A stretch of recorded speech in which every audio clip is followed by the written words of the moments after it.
I guess we don't get any music, AG. I don't know what happened there. Oh, It was just dead silent. we don't rate at all. Welcome to the AZ Wildcats podcast. I'm your host, Saul Bookman. Joining me today is Anthony Gimino. What's up, AG? What's going on, man?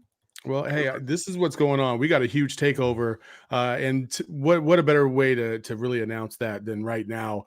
Listen, folks, I had to fight a bunch of ASU people because they were like, whoa, why should we just give 20 tickets for an ASU take or for a U of A takeover? ASU fans should have just as much opportunity to buy tickets. And I said, hell no. This is a takeover for all the people that couldn't make it down to Tucson for a game up here in Phoenix. We have 20 tickets. Once they're gone, they're gone. Buy the tickets, come celebrate in the section, and come root on your Wildcats as we invade Tempe. Listen, every arena is Wildcat North to me, so let's do it. Yeah. AG, this was a for lack of a better word, a complete ass whooping. From top to bottom. Your overall thoughts just on the game?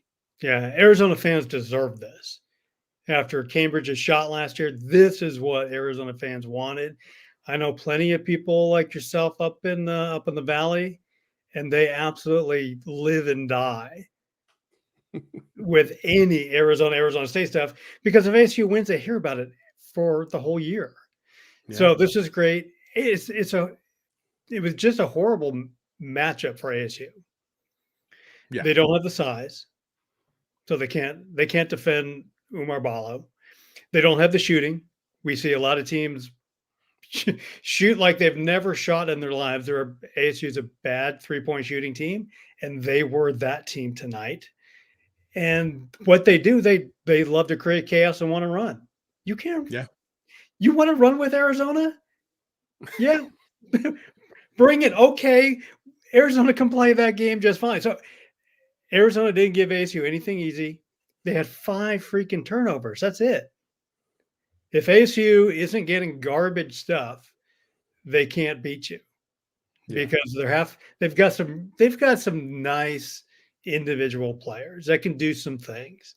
Do they? Hey, they kind of do. I'm trying to be I've watched to be as nice as I can about that, but their half-court offense sucks. All right. Yeah, man, it is terrible. All right, the first 7 minutes they had some nice individual plays. But I've had to watch ASU far too many times than I'd like to, just because I'm trying to be a good company man and make sure that people are doing their jobs and really to just keep on track of Totri because I never know what's about to come out of his mouth. And listen, that team is terrible. It is absolutely terrible. I have never watched a basketball team in my life as frustrating as that team. It's herky-jerky. There's no rhythm or rhyme to what they do. It's just very erratic. And I thought it was kind of apropos that they started off this game on fire. And I thought that was like, it sounds weird, but when the game started off like that, I was like, this is perfect because they're going to think that they can shoot the lights out. And then they're going to shoot themselves right out of the game. And sure enough, halfway through the first half, that's exactly what happened. And that is today's Desert Financial by the numbers right here, as we are going to talk about the run of death, AG. The run of death, the first run of death. Woo. Let's talk about that. And we don't need any numbers. It just forks down all the way because, listen, during this run of death, Caleb Love throws the forks down. That's the meme of the year right now. A 34-11 run, just a complete, just destruction from top to bottom. I thought every single player on the court chipped in a different way. Caleb Love obviously was on fire from 3. Kylan Boswell, very good from the perimeter. When Kylan plays like that, that's the Final Four Kylan Boswell that we would need, right? But, when he goes to the bad place, sometimes it doesn't work out like that. But I thought everybody played a very good game tonight. There was a lot. I couldn't believe I was kind of, doing some other stuff there in the last few minutes of the game. Morauskas had 12 points in like 5 garbage time minutes. I was like, what? That's amazing. Yeah. But Arizona's going to need Boswell shooting because they're still not a great high volume. The percentage is good, but if Caleb's not hitting, who else is going to hit those 3-point shots that you're going to need at some point in the NCAA tournament? I think it's Boswell. Obviously, you've got Larson can chip in a little bit. Keyshawn's going to try to shoot a couple of game, great, but you're going to need some volume there, and that's Boswell. A million He percent. falls in love a little too much. You can take a 21-foot 3-pointer. You don't have to take 25-foot 3-pointers all the time. But I thought Caleb had the two biggest baskets of the game. Well, I mean, Arizona's going to win this game regardless. But it's 20-15. He hits that deep three, and then comes down with a monster drive dunk down the lane. All of a sudden, it's tied. McHale's going nuts, and that began that 34-11 run on that graphic we just saw. Yeah, I thought, the defense obviously picked up a little bit. Again, ASU I thought shot pretty well in that first 5 to 7 minutes, and again, I just thought that it's fool's gold every time ASU shoots the lights out. They played very well against Oregon State, and they came in here and they started off the game at the beginning, and they probably felt like we can continue this going. Then they realized they're playing the number 5 team in the country, and they're playing at probably one of the most hostile places in the country, or at least certainly a top 5, and it all fell apart. Yeah. Led by obviously Caleb Love, but I thought, listen, we're going to get to Jaden Bradley in a minute because we are not going to hide him. I thought Jaden Bradley was the best player on the court last night, but I also thought KJ Lewis during that run had some very, very significant plays, especially hustle plays that just gave Arizona a little bit of juice. You know what I mean? They weren't flat, but you could tell like that gave them a little extra oomph. And it just, listen, this is an emotional team. When they all feel like they're clicking, they're one of the best teams in the country, if not the best. And I just really thought that KJ Lewis kind of, really embodied that tonight. Yeah, I think the second thing that happened there after ASU had their good start, now you start to sub guys in. Arizona's subbing in Jaden Bradley. They're subbing in KJ Lewis and even Creve if you want, but especially those first two guys. And I think that's making the biggest difference for Arizona from their little lull they had in the middle of the season to now. You got those guys playing at a high level, and they're coming in while other teams are bringing in their 6th, 7th, 8th guys who aren't as good as their starters, while Arizona's bringing in guys who are pretty much just as good as their starters. And that difference, we've seen teams start well against Arizona or match Arizona for that first TV timeout, maybe the second TV timeout. Then Arizona's depth and quality of depth takes over. That, I think, we talk about that first run in the first half, Bradley and Lewis had a lot to do with that. Yeah, absolutely. Folks in the chat are killing it as usual. People are asking where Mike's tonight. Mike must have a hot date because he never really takes a night off.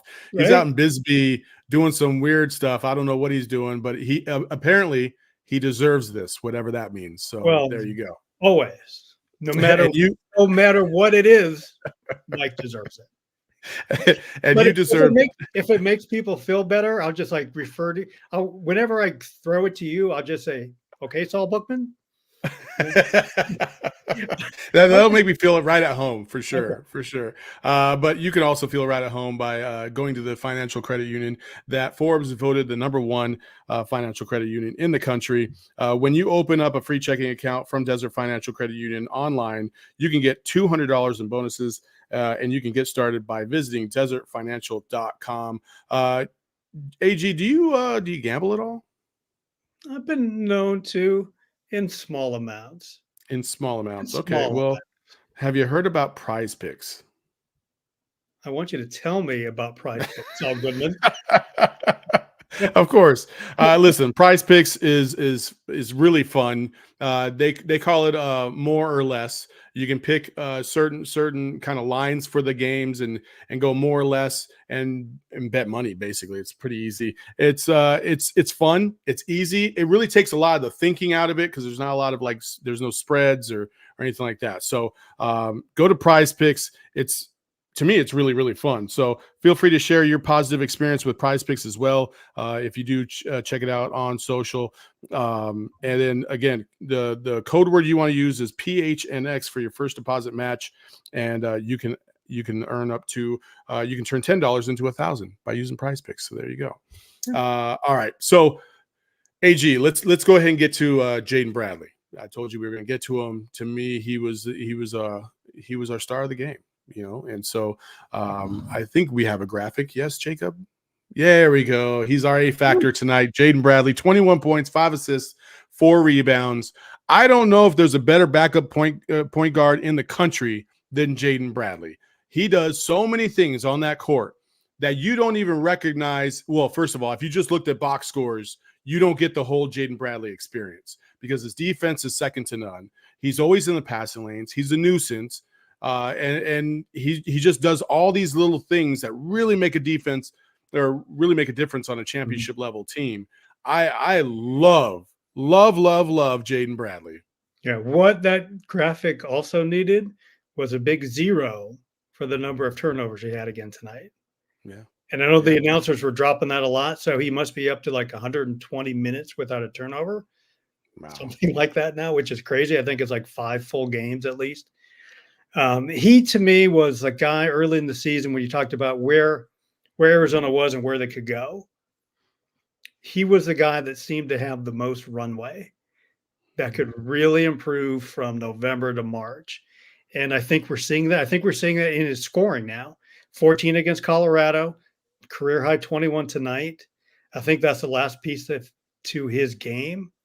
When he gets a three-pointer, a legit high percentage three-pointer,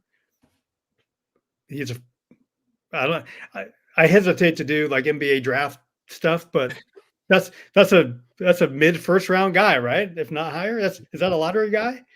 If he gets his 3-pointer. Oh, if he starts hitting threes, yeah. Listen, I want to go there, but I'm not going to go there because he still has a lot of things to prove to get to that level. I think he's super tight in the hips.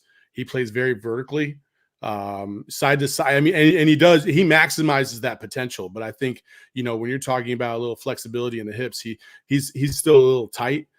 That's why I thought maybe he would be limited and he wouldn't be as good as he has been of late. Like, I didn't know if at the beginning of the season, if we were going to see him be able to grow to the point where he is now. And now I am 1,000% confident in him. But not only that, I trust him to make the right play and really and be that spark plug off the bench, because this team sometimes does need it, especially when Kylan's not playing as well.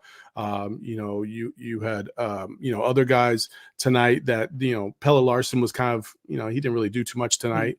When those guys go absent, you need somebody else like a Jaden Bradley to step up. And, I always think about this. We don't have this team, but we have a Caleb Love. And in '98, when we had Bibby, Simon, Dickerson, and Dan Majerus went triangle and 2 on us and basically forced Dickerson and company to beat us, and they couldn't, or to beat Utah and they couldn't. Mm-hmm. There's going to be a team in the tournament that's going to just try to take Caleb Love completely out of the game.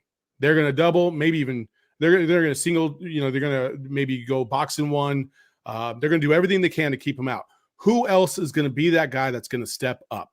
Jaden Bradley, when I look at him, I'm like, oh, okay. I feel confident that he's going to step up. Yeah, and I think that's where that other person has to be. Maybe it's Boswell in some games. I think Arizona eventually is going to run into a tournament team that's going to have decent size. They're going to pack it in and say, okay, Arizona, you're not getting within 10 feet of the basket. You're going to have to shoot jumpers. You're going to have to shoot 3-pointers. So is that going to be Pelle Larsson spotting up? Is it going to be Boswell? Is it going to be Bradley doing some fun stuff? Mm-hmm. And that's where I love Caleb. This team would be nothing close to what it is without Caleb Love, because you've got to have that one guy who's willing to take all the big shots, to be fearless. He's always in the moment. I'm not sure Arizona doesn't have another guy quite like that, but they also can't sit around and watch Caleb Love do that. And when Arizona, I think they were in that little 4 or 5 week stretch where they're winning one, losing one, there was a lot of, Caleb, come rescue us. We're gonna give you the ball and sit and watch you.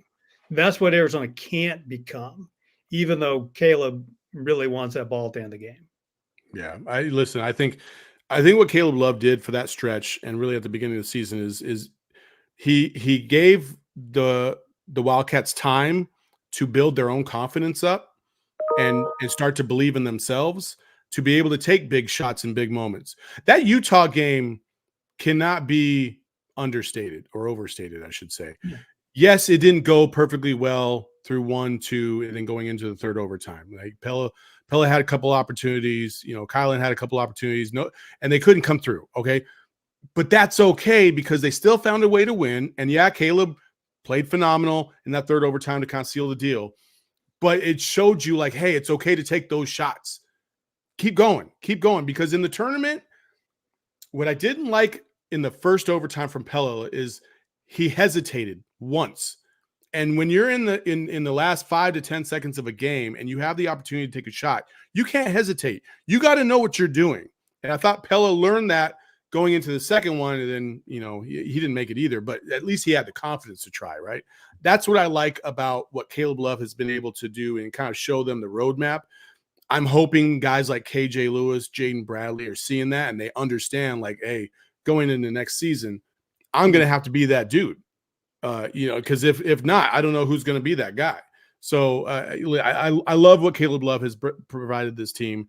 And again, AG, when we get to even the second round, second, third round, those games, there's always an oh shit moment in those games for like a 5-minute stretch where you're like, this thing can go either way.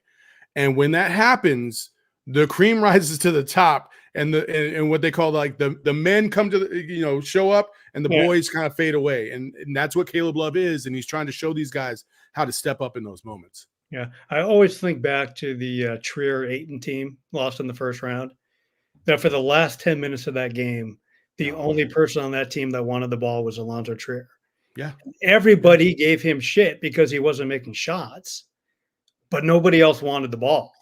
Sitting courtside, this team does have multiple guys that could do that. We, as you mentioned, we saw Larson go off for 27 or whatever it was. Now we've seen Bradley go over 20. And Boswell, as long as he keeps his confidence up, he's going to be shooting. Yeah. Yeah. I hope he does.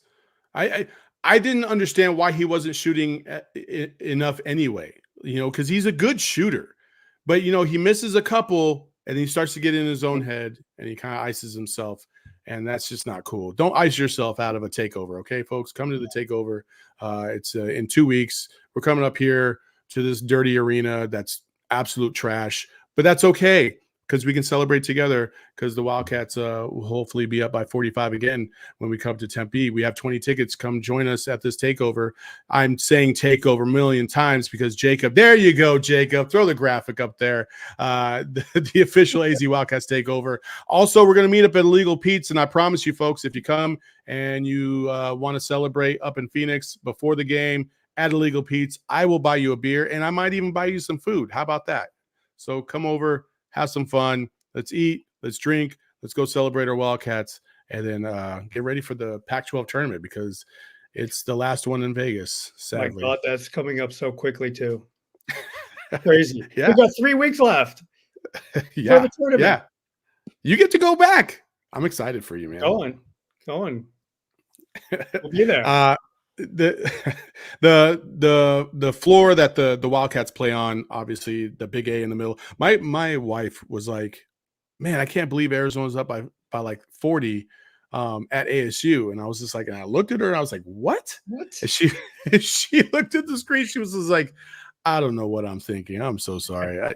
I know my school, you know what I mean? And so I kind of laughed at her. But flooring is premier. Get yours at Empire Flooring because they have phenomenal deals. They have phenomenal flooring. We have flooring in our studio. You should check it out at empireflooring.com. And you can save yourself up to $500 if you use promo code PHNX. Just tell them that you're with us. And you get hooked up. That's how it goes. So it's all Bookman, Speaking of takeovers, I'll do a little takeover here because Mike Luke has asked me somewhat nicely. Mike, he really never asks nicely. He just says, "Can you do this?"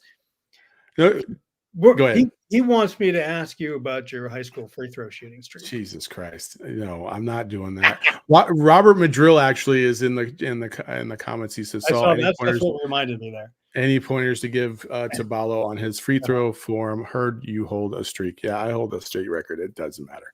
I looked it up today. I looked it up. Okay. Thanks, AG. Yeah, listen, I think there's a hitch in his shot. He's a big guy, and bad fundamentals have a habit of following you. And they have worked on it, and he's trying to get that flow a little bit smoother, and it has worked from time to time. But when you see that hitch, that's what causes me concern. I can tell for the most part when he's going to make a free throw or not, just based off of, does he hitch at the top of his release before he releases? If he doesn't and it's nice and smooth, I feel pretty good. He's probably like an 80% free throw shooter. But if he hitches, he's probably more like a 20% free throw shooter. So hopefully he can figure that out, before he gets to the next level, if he does go to the next level. So, all right. I talked about the first run of death. AG, you put out a stat on Twitter that was crazy. You want to give it to him? Sure. So ASU was up 20-15 with about 6.5 minutes gone in the first half, maybe 7.5 minutes. And you remember that was that point where you're thinking, oh no, ASU's playing really well. They're shooting really well. What's going to happen? Caleb Love scores 5 points like within 30 seconds. From that point on, 20-15, Arizona outscored ASU 90-40. Crazy. That's about the longest run of death I've seen Arizona do. Is that even a run of death? I feel like you just slowly it is. bled out. It's almost like a complete game, right? But it's, I kept 45 points is the largest victory in Territorial Cup history. Is that true? Was it? I don't know. That I didn't look up. During late in the game, I was looking up to see last time Arizona scored 100 against ASU, and that was 20 years ago. 20 years ago here at McHale, Arizona scored 106. And then I kept going back, and in 98 they just totally boat raced ASU here at 127 points. Oh my goodness. That might have been a record.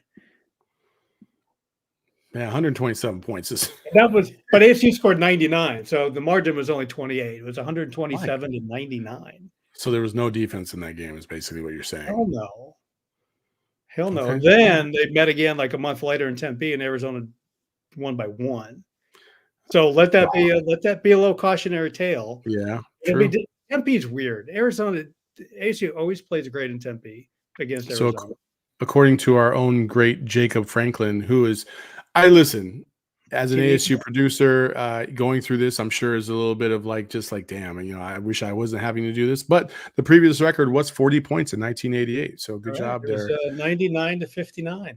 Also, Andrew Blaho says Koa Pete, Cam Holmes, Akina Alozi, Emmanuel Stephen, Jamari Phillips, and Mason McGee all at the game tonight. Listen, if you're Koa Pete, stop with the whole, I might go to ASU thing. You saw that. You see that train. There's no reason to even entertain that. If you want to play with the big dogs and go to the NBA, you got to go down to Tucson. I don't understand what we're doing here.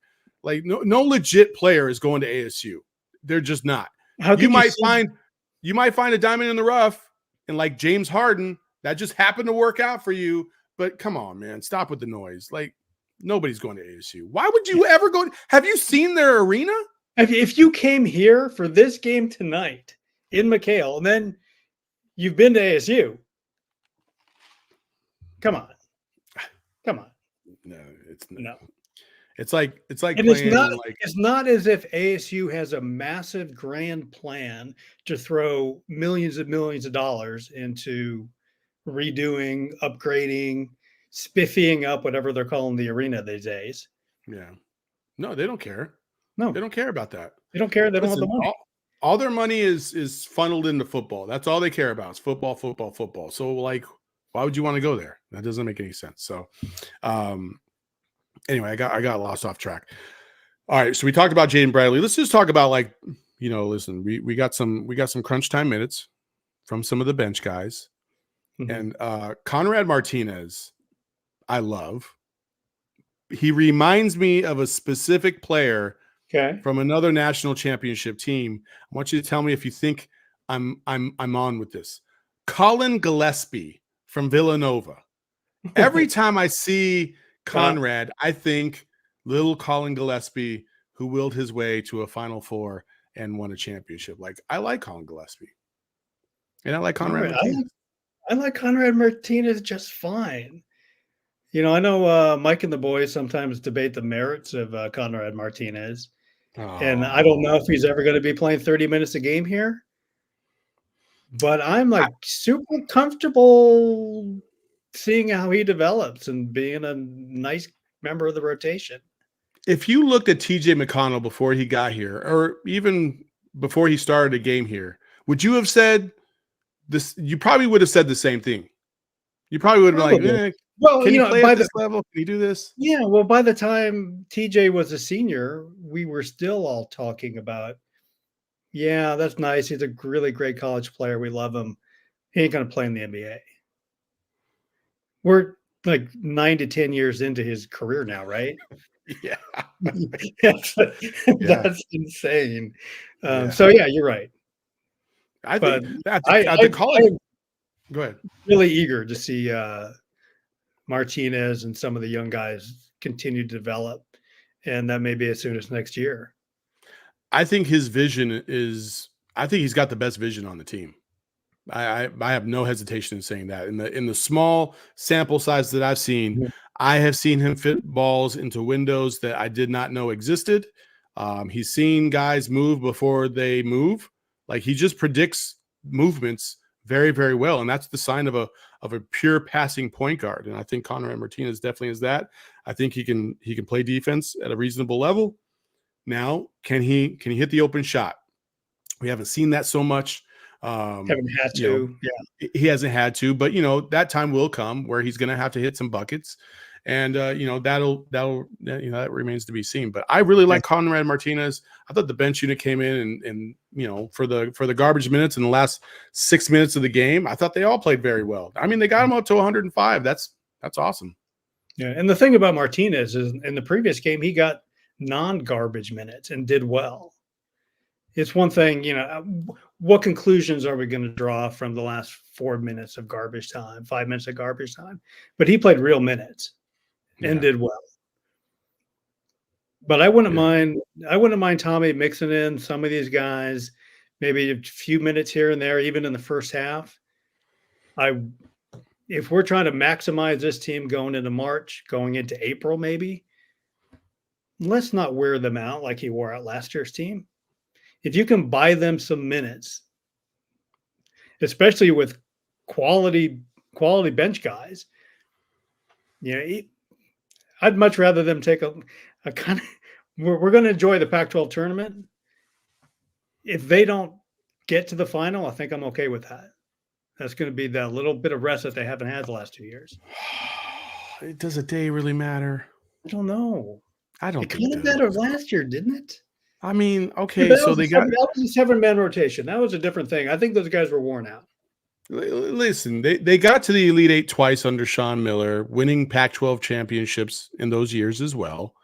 And okay, so it didn't work out, but I don't feel like it was fatigue. By the time you get to the third week of the tournament, it doesn't matter. You know what I mean? So I don't know. I'm always been a proponent of win all the games you can.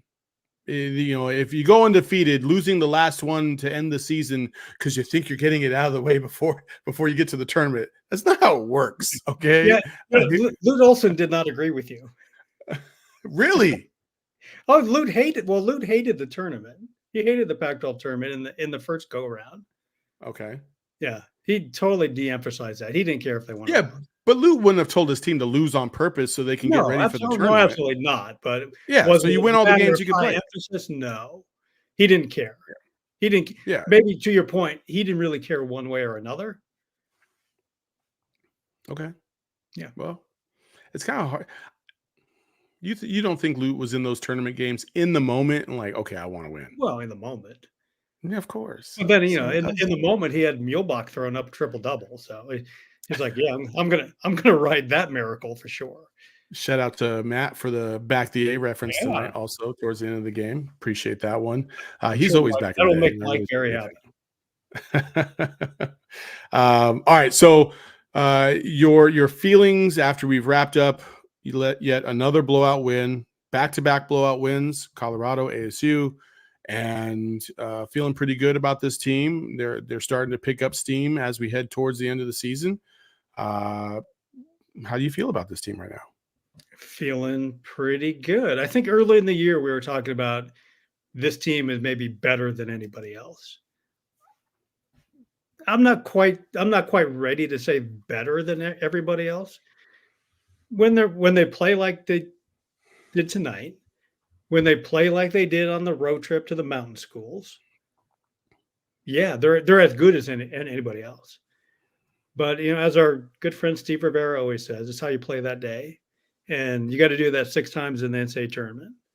You can't get that one day. It's such a crapshoot. I think this is a Elite Eight team, and then take your chances.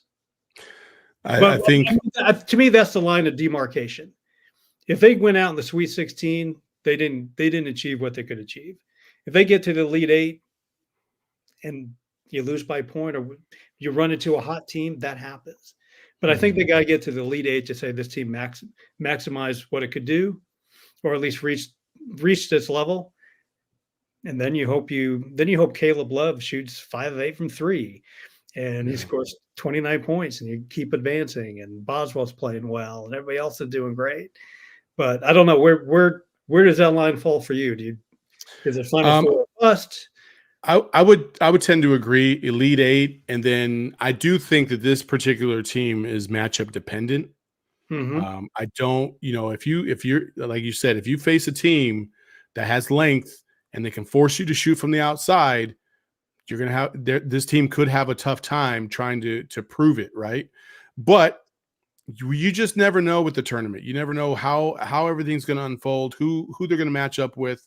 Florida Atlantic was largely a lengthy team, and they played well against them. They probably should have won. It was but that's an example, right? Florida Atlantic right now is a good team, but they're not nearly as great as everybody thought that they would be this year, based off of what they did last year. And Arizona struggled with that length for periods of time in that game. And so if they see a team like that again, that's my cause for concern. So I do think it's matchup dependent, but listen, it's always Final Four or bust for the Arizona Wildcats. It's never Elite Eight. Cool. I'm happy. It's never, Sweet 16. No, it's always Final Four or bust. We haven't been there for 23 damn years. Yeah. I would like to go back before I die one more time. So especially because it's in Glendale. Yes, for the second time. The first time was Heartbreak City for me because I was covering U of A at the Daily Wildcat, traveled to San Jose for that second round, and watched again. You brought up Alonzo Trier. And Alonzo Trier is not a big fan of me because I said that I felt like he was in between positions and I didn't know if he was going to get drafted, and he got salty with me and then he didn't get drafted. So I was like, okay, dude, I'm just telling you like what I think. You're not a point guard and you're not a shooting guard. You're like in between those positions at the NBA level. And, but he again was the only one willing to take a shot against Xavier, when everything was starting to fall apart. And everybody talks about Sean Miller not getting the ball to Larry Marketing, but Larry Marketing also was not trying very hard to get the ball himself. Again, when the moment arises and you're in that window and things start to get tight, you see who's going to step up and who's not. And, Alonzo Trier, whether you like him or not, he never hesitated in those moments. He just went for it, and it was what it is. So, and Caleb Love is largely that dude too. I have never seen a player at the U of A that has just literally been infallible. Just does not care what the situation is. It could be the start of the game, or it could be a 2-point game with 5 seconds left to go. He's going to take the shot, and he's going to take it with confidence because he thinks he's going to make them all. And I love that about him. Hopefully he could come through in a big way when we get to the tournament. But I really liked what I saw tonight from from the Wildcats, not the Sun Devils. The Sun Devils are terrible. From the Wildcats. Yeah. Also, for all of you that are asking about Toe Tree and all this other stuff, don't worry. I got him when I go back to the office on Monday. He's been talking a lot of trash, and he listen. Also, don't get gassed up by him, okay, folks? Like, don't get gassed up by him. He's doing this on purpose. Listen, ASU has nothing to talk about. They have nothing to talk about. What are they going to talk about? Zero. They're not winning football games. They're not winning basketball games. They're a middling program. So, like, don't let him throw these random ass rankings saying that the Sun Devils are going to be better than Colorado and U of A next year in the Big 12 and get you all gassed up. He deliberately goes after this fan base because he feels like he can antagonize us. And don't fall for the trap, people. Don't fall for the trap. But go to his show on Monday when he comes back from Vegas and absolutely torch him. I will say that. He did a nice job on Mike's podcast this week. Did he? He did. I didn't see it. Oh, okay. He was mostly respectful. He had, not to say he didn't have a couple of really bad takes, but he was respectful. If it makes everybody feel better, his bad takes don't just stay limited to ASU and U of A. He has some horrible takes across the board, whether it's football, NFL, NBA, it doesn't matter. He's probably the worst take artist I've ever come across, but I love him to death. He's a good guy. And there you go. Also, I will say this. He's lucky he wasn't in the office when I found out that he had said that Jaden Rashada was a better quarterback than Noah Fafita. Specifically, when I said he had some bad takes, I was thinking of that one. It was awful. I heard that and almost fell out of my chair. Yeah. So. If I'm drafting between those two right now, it's not going to be Rashada. Jacob, do we have any super chats? Jacob. No super chats tonight. Okay, that's fine. AG, any final thoughts before we wrap this up? Man, no, I'm good. I'm good. Thanks for having me on tonight. Somebody else in the chat was like, "Oh, Saul can show up on the Wildcats podcast, but he can't show up on Suns." Listen, I was gone at Super Bowl for a whole week. I came back. And then I took like a 4-day vacation. And then I came back and I was planning on being on the Sun show on Wednesday and Thursday and Friday. But then Cox Cable just absolutely decided to just ruin my life. And I had to get everything in order for our studio. So that's where I've been. But I will be back this week. So, don't fret. I did have one more thing for you, Saul. Yeah. Let's say Arizona's in the Final Four, right?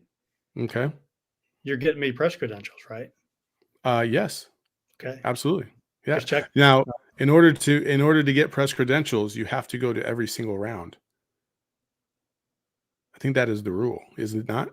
I don't know if that's a rule anymore.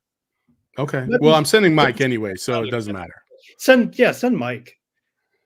Yeah. No, don't send Mike. Sorry. Never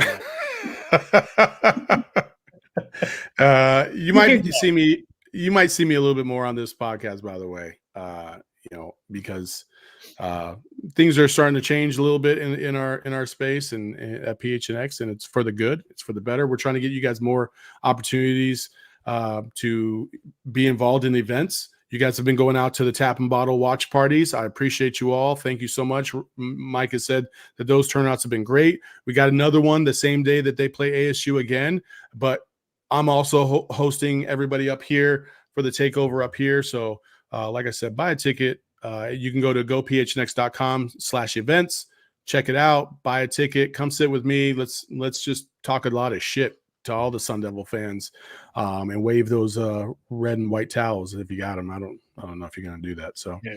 Well, for those watching who are in Tucson, I'll go to the Tucson watch party with Mike. There you go. Okay. We do have a couple super chats. AZ Wildcat fan, $5 super chat. Thank you so much. Thanks for filling in Saul and AG so Mike could date a real life human woman. Hey, I'm happy for him, man. Oh, I'm happy for him. I guess I have no insight with what's going on with him, but yeah. Well, that's fine.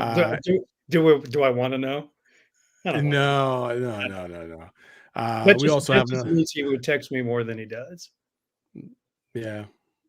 I mean, I'm just happy that he's dating. That's all I'm going to say. He's a good guy, and he found himself somebody that likes him. So that's cool. I appreciate that. Cool. Somebody else said Saul is more passionate about U of A than the Suns. That's why Flex is better in the Suns podcast. He is more passionate when it comes to the Suns. Okay, calm down, chill out. There's 4 of us on that show. I don't get to talk as much as I do when there's only 2 of us. That's just what it is. And if you saw me and EJ on Outside Shots, you would probably see that too. So there you go. Also, one more super chat, $2. Bear down, everyone is in the chat. There you go. Appreciate that, AZ Cats G, $2 super chat. We appreciate you all for joining us today on another episode of the AZ Wildcats podcast. Yes, Mike does have that Riz, and hey, let's hope for more wins coming up this week against the Washington schools. Washington State on Thursday. Somebody asked, what is the spread going to be on that one, AG? Oh man, 8. 8. Okay, I'm just making stuff up. Sorry, man. Don't know. I'll say 9. Yeah, I'll say 9. Yeah, somebody else said 10. Yeah, you're probably right. I don't know why Washington State gives us problems. I just don't even understand it. They don't have anything. Yeah, but they're playing well. I know. It's just it's mind-boggling. I don't get it. But hey, good for them. And that's all we got for today. AG, thank you so much for joining me today. This was fun. Until next time, folks, make sure you hit that like button when you're leaving. Follow Anthony Gimino on Twitter at AG Wildcat Report. And you can follow me on Twitter at Saul_Bookman. And you can watch me on the Suns podcast because I love the Suns. Until next time, folks. Peace. We all silly like the mayor.